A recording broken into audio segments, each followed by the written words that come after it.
கவின்னு ஊர்லேருந்து வந்ததுலேருந்து பார்த்தீங்கன்னா, "அத்த கேஎஃப்சி சிக்கன் வாங்கி கொடுங்க அத்த. உங்கள வீடியோல பார்த்தேன் நீங்க சாப்பிட்டீங்க. அதனால எனக்கு அந்த மாதிரி வாங்கி கொடுங்க" அப்படின்னு வந்து கேட்டுக்கிட்டு இருந்தான்.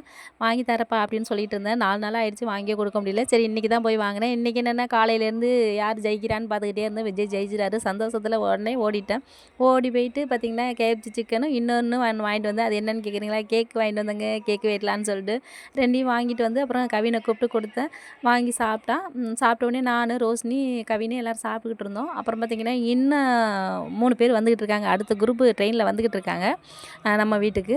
அவங்க வந்து கேக்கை வெட்டலான்னு சொல்லிட்டு நான் வச்சுக்கிட்டு இருந்தேன். வரவே இல்லை. பாருங்கள் விஜய் பாருங்கள், ஒரே தடவையில் அவர் ஜெயிச்சிட்டாரு. ஆனால் எனக்கு ஒரு நம்பிக்கை இருந்தது அவர் ஜெயிச்சிருவாருன்னு. நான் ஜெயிச்சிட்டாரு, சந்தோஷம்தான்.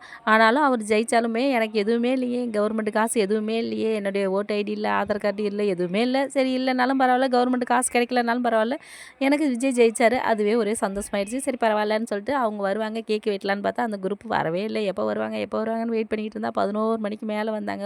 இனிமேல் வெட்ட வேண்டாம் அப்படின்னு சொல்லிட்டு அவங்கள தூங்க வச்சுட்டு காலைல தான் வெட்டுவோம், நாளைக்கு வெட்டுறப்போ உங்களுக்கும் தரேன், நீங்களும் சாப்பிடுங்க, பாய்ங்க.